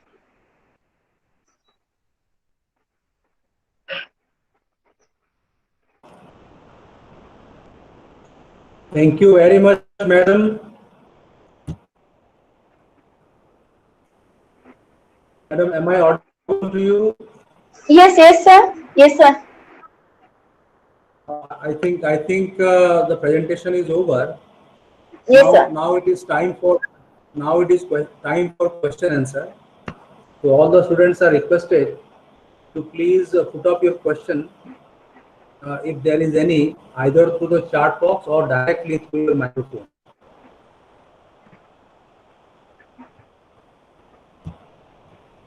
Hello, ma'am. Yes. Ma'am, what is sustainable development? Sustainable development. What? Sustainable Sustainable development. Sustainable development. Have you gone through your material? Sustainable development? No, ma'am. Huh? No, ma'am. No. Okay. Sustainable development, it is also one of the topic you will see in geography and also in science. Development by giving importance on all aspects. Suppose you see, only we will grow economically, and our development, our resources will be exploited. Then it can be called as a sustainable development. Okay. Development in all aspects by giving consideration of all the aspects properly. Then only, suppose you say we will grow industrially, but there will be more environmental pollution in our country. Then it cannot be called as a development. Okay. We will grow industrially, but with that also environmental pollution must be in control. Okay. Our human development, suppose a country is growing materially, material development is there, but human development is not there. A country is growing in terms of the wealth and in terms of the income, but there is no development of human beings. Human or illiterate human beings are there. There is no health of the human beings. Then also it cannot be called as the proper development. Sustainable development means development in all sectors by maintaining balance. We can say it is a sustainable development. Okay, ma'am. Thank you. Oh, okay.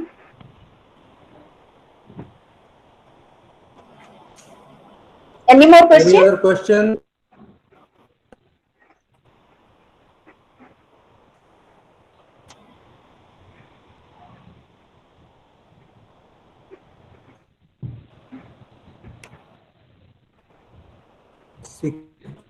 Sikara is asking, Yes. what is the gesture and posture skill? Give an example. Yes. Gesture and posture skill. Definitely, it is also a very important skill. A teacher has to master over it. It means your dressing style. When you are entering to a class, what you must wear in your, what must be your dress code. Okay, that is one of the part of your gesture and posture. Another thing, how you will stand in the class, what must be your standing posture in the class. Okay, sometimes you will see teacher will sit in the chair and will be in a comfortable place and will teach. At that time, teaching will never will be effective. Suppose you can see there must be a sofa in the classroom. Is it? There must be a sofa for the teacher in the classroom. The teacher will sit in the sofa and will teach. Is it the correct posture of teaching for a teacher? No. Definitely at the time of teaching, a teacher has to stand. And if you are standing and teaching, definitely your teaching will be effective. So how you will stand in a class? What will be your dress code? And what will be your facial expression? Suppose you tell you are just standing in a particular place and there is no facial movement and there is no hand movement, just you are speaking something by looking to the walls. And there is no eye contact with your students and you are teaching just as you know something and you are teaching something to your students. So at that time also your teaching will be never effective. Okay. So all the things a teacher has to learn and has to be conscious about it. Okay. At the time of teaching and at the time of in front of your children, because you know children learn very less by listening and they learn a lot by observing, because you know for us our visual sense is more powerful than our listening. Whatever we will see, we will learn it quickly than listening. Okay. So how you will be, your everything that students are going to observe. How you are talking, how you are writing, how you are standing, what is your facial expression at the time of talking, and what is your hand movement. And you know, at the time of teaching, some teachers will frequently move from front to back. It will also create a confusion in the mind of the child. Why the teacher is moving in such a speed? Okay, so for that everything there is something must be smoother and also everything must be beauty. In your standing posture, in your talking, in everything there is a beauty, and that sense of the beauty must be there in your posture and gesture, so that your teaching style will be present. That is the gesture and posture skill. There is another question by Mudini Manan. She is Yes, sir. asking, writing skill comes under which domain? Writing skill comes under the psychomotor domain. Writing skill, because you know, writing is something related to our finger. If our finger motor ability is not developed, a child cannot write. For writing, a child's finger must be developed first of all. The motor ability in the finger must be developed. That's why after a particular age only, we should practice the writing by the children. Nowadays, you will say a play school child must not write, because till now the fingers are not strong enough to hold the pencil. Okay, so after class and sometimes up to a particular age they must write in pencil, and after that only they move for the pen. So for that also there is some scientific reason is there why the child will write after a particular age in the pencil, how after pen, because on the basis of the development of motor ability of the finger. Okay, and for that purpose we can say writing is a motor ability and it is related to skill. Writing is a skill. Okay, it is related to psychomotor domain. Hello, ma'am. Yes. Hello, ma'am. Namaste. There is another question by Gangadhar Is it? Sial. Gangadhar Hello, is ma'am. asking, what is difference between approach and method? I think it was So what responded. is difference between? Sir, I am unable to listen. Gangadhar is asking, what is difference between approach and method? I think it was responded in the previous class also. Yes. Previous class I explained about it. Approach and method. Approach is a broad concept under which we are going to take the use of the different methods. Okay. Many methods will come under one approach.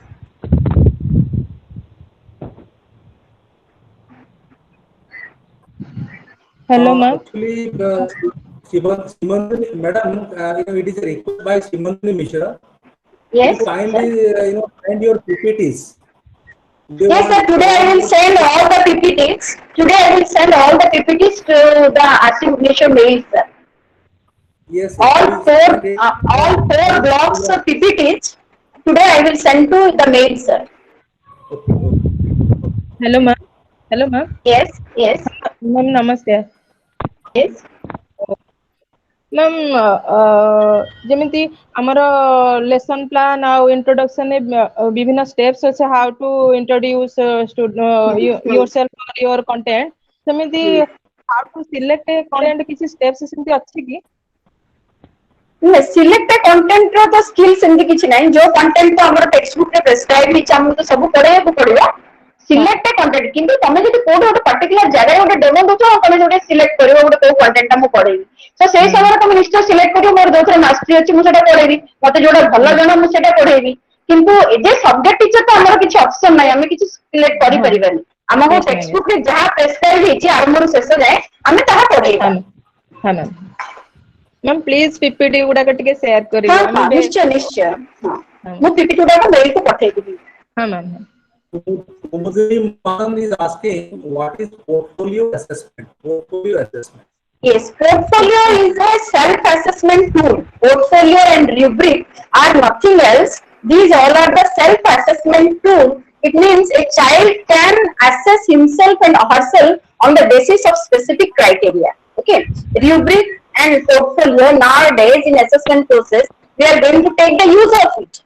And it is that, suppose take example, I will prepare a portfolio on the basis of the writing style of a child. Okay, जदि मन को portfolio develop करियार अछि माने कर writing ऊपर मते 10 mark पिला को दबार अछि फॉर एग्जांपल मु कहूची राइटिंग पे मते 10 मार्क पेपर 10 मार्क मते दबार अछि तो मु आमे सेठी मु कहि आमे लिखि और पोर्टफोलियो क्लियर करिया नै मु केते क्राइटेरिया लेबी तो और मु निजे एज टीचर असेस करिया दरकार नै मु से पोर्टफोलियो क्लियर करी कि पिला को देले पिला निजे तारो जानि परिबो जे से केते मार्क पाइबा दरकार पोस्ट सपोज मु लिखिली जदि राइटिंग रे जदि राइटिंग रो सेंटेंस स्ट्रेट अछि ताले पिला गोटे मार्क पाइबो दीटा सेंटेंस भितर प्रॉपर गैप अछि ताले गोटे मार्क पाइबो सिमिलर गैप अछि गोटे मार्क पाइबो नचे तने कहले दीटा ठीक पर्टिकुलर वर्ड भितर एकटा स्पेस आसुची ताले सेहि पे हमरो गोटे मार्क रहिबो हैंडराइटिंग रो साइज अनुसार जदि सिमिलर हैंडराइटिंग सब को भी बड़ा साना हेनी फिक्स हैंडराइटिंग लिखुची सेहि पे केते मार्क रहिबो तो साने कहि करबे जे स्पेलिंग मिस्टेक नै ता पे केते मार्क रहिबो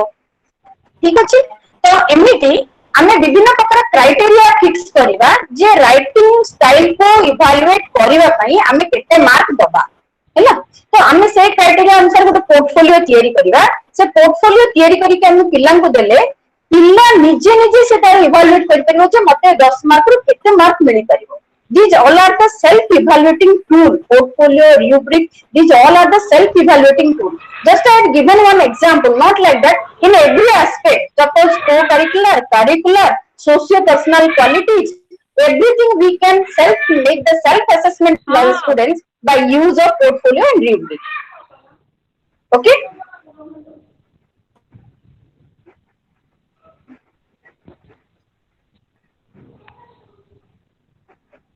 बुझी परलो किए पचारिथिले बुझी परलो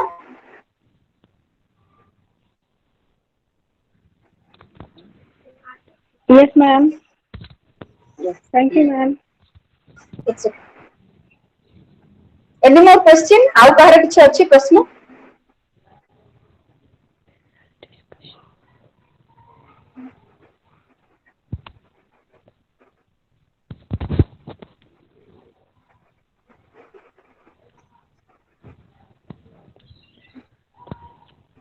Ma'am, हां what is the best method of teaching geography? I already told you nothing best is there like that. Okay, best nothing is there. Many methods are there, and one method cannot be best for all topics. Which can be best for a particular topic, it may not be best for another topic. Okay, nothing best method is there. But already I told you what are the popular methods in geography. I mean geography Koda popularly use करूचे मु already कहितली हमर indirect observation method direct observation method or we can say lecture cum discussion method हमें भी lecture cum discussion ले भी पढ़ोचे और हमें multiple method भी नहीं करे observation cum discussion indirect observation cum discussion method ये हमें कहि परिबा कि माने कहला प्रोजेक्ट मेथड भी हमें वर्तमान पिलां को देखि जियोग्राफिकल इश्यूज गुडा को इकोनॉमिक इश्यूज गुडा को ये आजकल भलो हमें पढ़ाई परुचे by help of the project method तो एमिति बहुत गुडा मेथड अछि किंतु बेस्ट मेथड बोली सेमति किछि ना କୋ मेथड टा बेस्ट हम सेमती कहि परिबेन जोड़ा पिलांग पाई सुइटेबल होबो सेही मेथड अप्लाई करबा ना पिलांग पाई तो एग्जैक्टली पिलांग को तो अक्षय रखी हम मेथड सिलेक्शन करबा प्लस आ गोटे होची टॉपिक को अक्षय रखी को टॉपिक टा केमिति पढेले स्वीट हो ता ऊपर डिपेंड करछि तो मेन होची कंटेंट टा कोन अछि को कंटेंट टा केमिति अछि ताकू धरि के हम मेथड चूज करबा हेलो मैम हां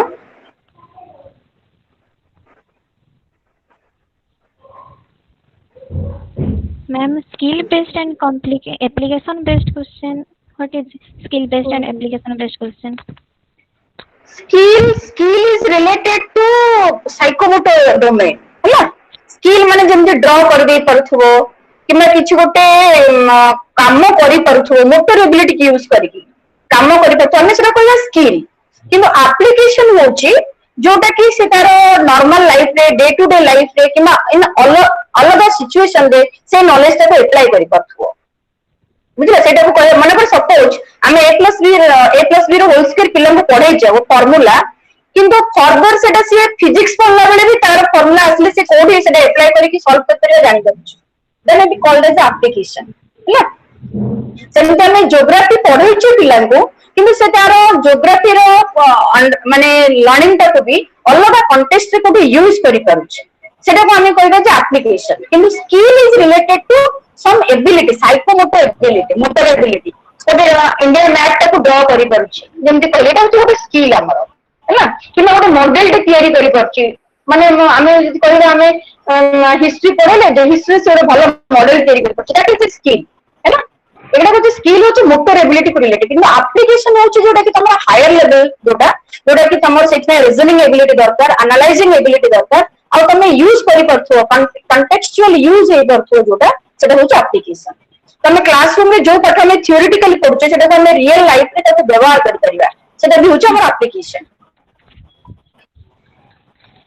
Vasini Hota is asking whether the 5B model can replace the traditional method.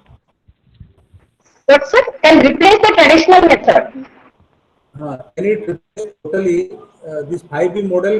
Can 5B model replace totally the traditional method? sir can replace the traditional method Traditional, yes.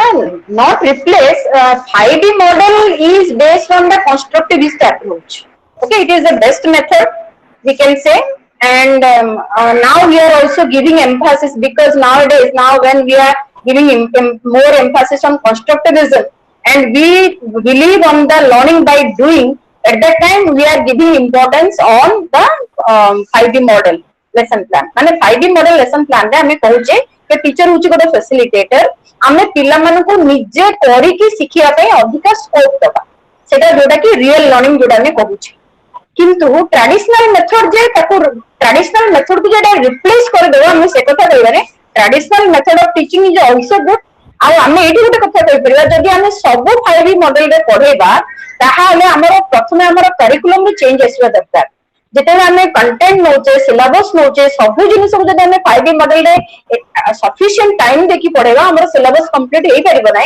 हमें सब briefly touch कर परिबा नै किंतु traditional method रे हमें बहुत गुडा knowledge पिला मन को देई पारुचे बहुत गुडा सिलेबस कंप्लीट करि पारुचे तो हमें सेठी नै जानिना दरकार कोड रे हमर लर्निंग बाय डूइंग होबा दरकार जोटा को हमें 5D मॉडल अप्रोच यूज करिबा और कोड हमें भी ट्रेडिशनल यूज करके पढ़े परिबा किए कहा को रिप्लेस करि परिबो नै traditional will not replace by the 5D model 5D model will not replace by the traditional are significance अलगा अछि तार सिग्निफिकेंस भी अलगा अछि that's why we are giving importance on both traditional and 5D model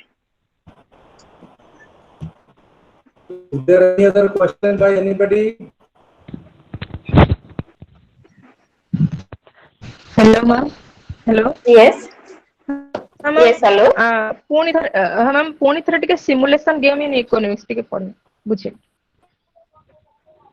simulation game माने हमें एठी कहबे जे हम गोटे गेम तयारी करिया फॉर ए पर्टिकुलर टॉपिक हैला पर्टिकुलर सपोज देखिबो तमर स्टैंडर्ड बहुत स्टैंडर्डाइज्ड गेम गुडा को अछि ऑलरेडी देखियो तमे जो ब्लॉक गेम अच्छी छोट पिलांगा पई तो तमे जदी मॉन्टेसरी कोर्स केबे जदी देखि माने केबे पाइथिबो देखिथिबो मॉन्टेसरी रे एडिशन करिया पई विभिन्न प्रकार गेम अच्छी नंबर कांसेप्ट पिलांको सिखाइबा पई विभिन्न प्रकार गेम अच्छी सेमिति आमे ऑलरेडी गोटे गेम जदी डेवलप करि परिबा गोटे पर्टिकुलर कॉन्सेप्ट को पढ़ाइबा पई सपोज इकोनॉमिक्स रे गोटे पजल करि परिबा आमे विभिन्न प्रकार इकोनॉमिकल अकाउंटेंट्स जोटा कि डाटा एनालिसिस करिया पई आमे गोटे गेम क्रिएट करि परिबा तो सेटा होची डिपेंड करची टीचर रो स्किल ऊपर है ना सेमि किछि रेडीमेड नथाय स्टैंडर्डाइज्ड गेम्स बहुत अच्छी तमे देखियो हमर छोटे मोस्टली किंडरगार्टन स्कूल और मल्टीसरी रे ऑलरेडी बहुत स्टैंडर्डाइज्ड गेम गुडा को डेवलप कराई हमर साइकोलॉजिस्ट मानक द्वारा by taking 50 card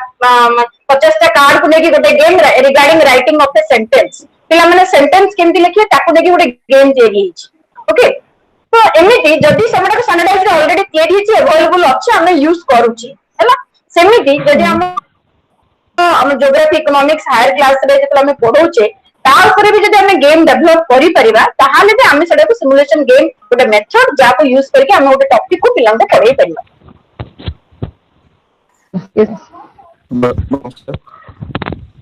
Hello. I think yes yes. If you have any question, please come on. Sir, namaskar. Hello. Please come online. hello Madam, please discuss please discuss very briefly on knowledge-based question and understanding-based question. Please be loud मन सुना जोने बदे किछि disturbance अछि भलो भाबे Audible होउनी मते ठीक बड़ा बैटरी को Okay, I am repeating once again, ma'am. Please discuss very briefly on knowledge-based question and understanding-based question. Is there any difference between those type of questions?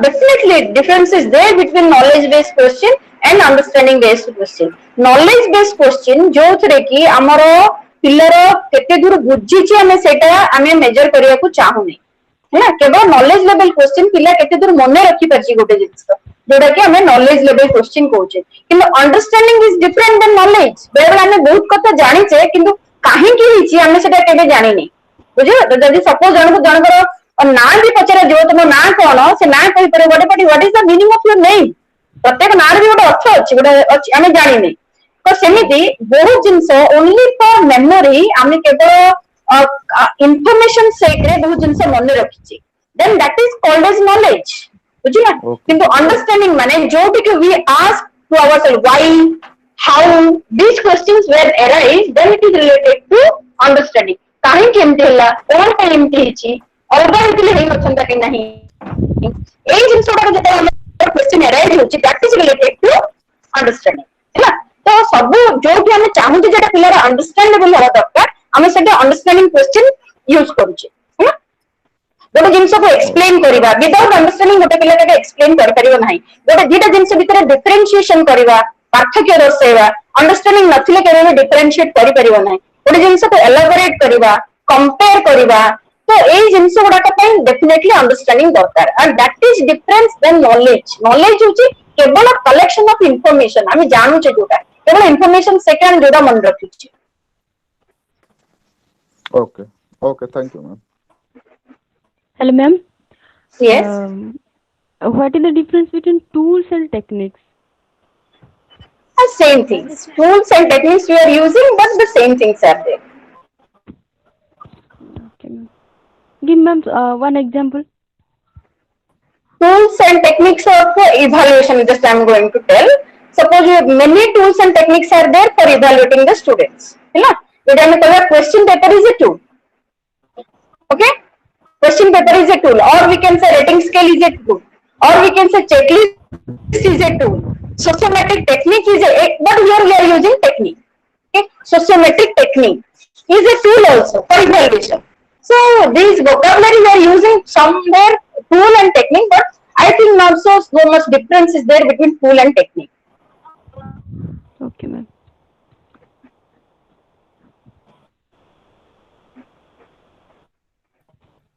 Madam application based question पई को माने action word गुडा को व्यवहार कराई application कहीं हमें use कर परचे identify माने बहुत गुडे हम रॉन्ग जिंस भीतर हम गोटे करेक्ट जिंस रे गोटे रॉन्ग जिंस अछि गोटे भूल अछि बाहर माने बाहर करो सेटा हमें कहि परिबा that is application level question है ना तापर हमें कहि परिबा लोकेट जदि हमें ज्योग्राफी पढौछे हमें जदि लोकेशन लोकेट करियो कहले माने मु पचारली Deccan plateau is located where you identify है ना सेटा होछ एप्लीकेशन लेवल क्वेश्चन है ना लोकेट आइडेंटिफाई और यूटिलाइज गोटे कॉन्टेक्स्ट देबा सेठी तमे ताको केमिति व्यवहार करियो पचारिबा है ना सेटा को हमें कहबो application level Yes. A action word गुडा हम यूज कर परिबा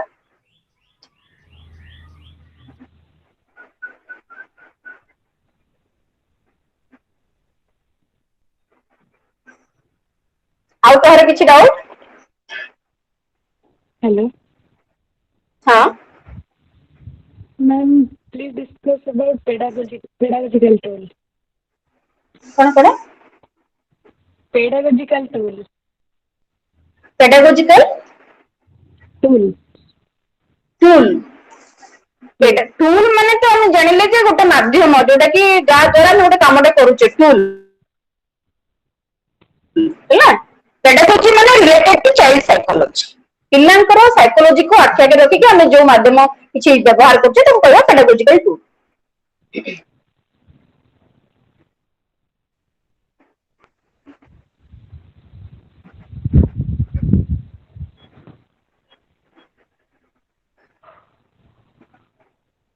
आउ किछि कर डाउट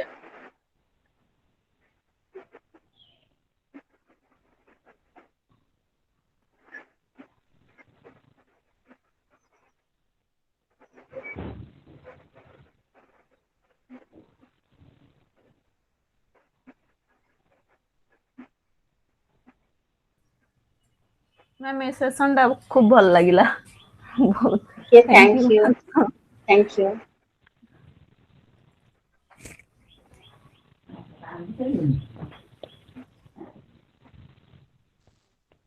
हेलो मैडम हेलो हां यस मैडम गोटे असाइनमेंट क्वेश्चन देछि हेलो हां हां को there is select a topic of your choice from secondary school social science curriculum hello prepare a lesson plan on the same yes topic using constructivity approach yes constructivist approach माने 5 model approach रे तमे secondary stage रो 9th 10th रो जे कोनोसी गोटे subject geography political science economics किंबा civics या भी sorry history जहां भी जे कोनोसी गोटे टॉपिक नबो सिलेक्ट करियो ता ऊपर 5 मॉडल रे गोटे लेसन प्लान करियो 5 मॉडल रे लेसन प्लान जदी केमिति होची तमे देखियो चाहछो ऑलरेडी तम स्टडी मटेरियल रे बहुत नाइसली प्रेजेंट करा आइची तमे देखिबो हिस्ट्री रे गोटे अछि ज्योग्राफी रे भी गोटे अछि तमे सेटा को देखो देखि साला पर तमे जानि परिबो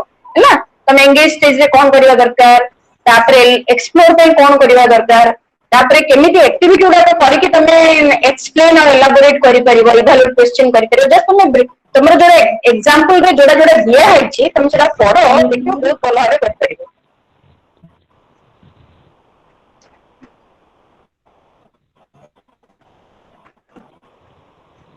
I think there is no other question. आउ कार करे किछि प्रश्न अछि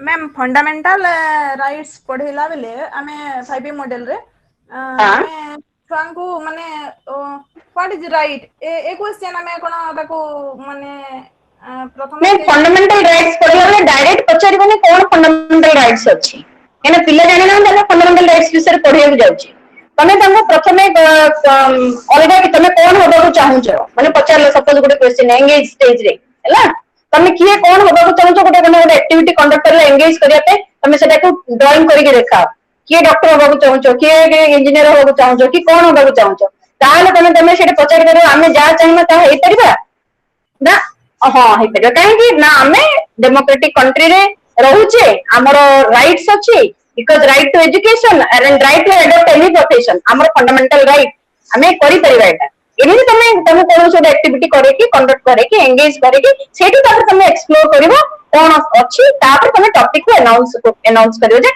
ଆମେ ଆଜି ଫଣ୍ଡାମେଣ୍ଟାଲ ରାଇଟ୍ସ ବିଷୟରେ ପଢିବାକୁ ଯାଉଛେ ବୁଝିଲ okay ma'am yes ma'am yes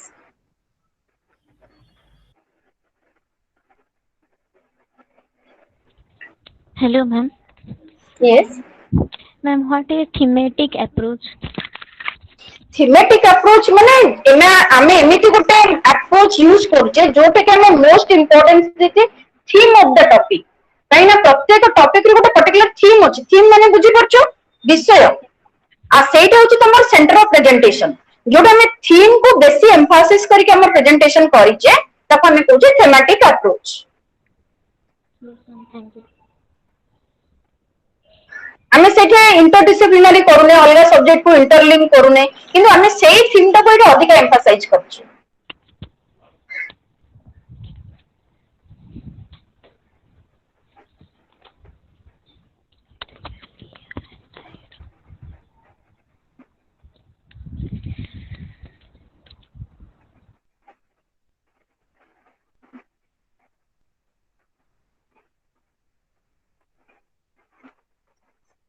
ଆଉ କାହାର କିଛି ଡାଉଟ୍ ଅଛି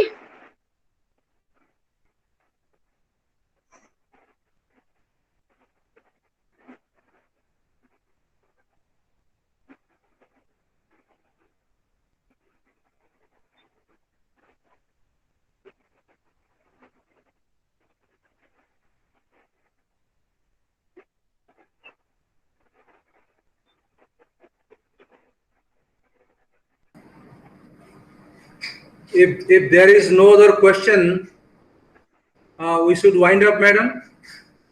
yes sir There was some problem in my connectivity.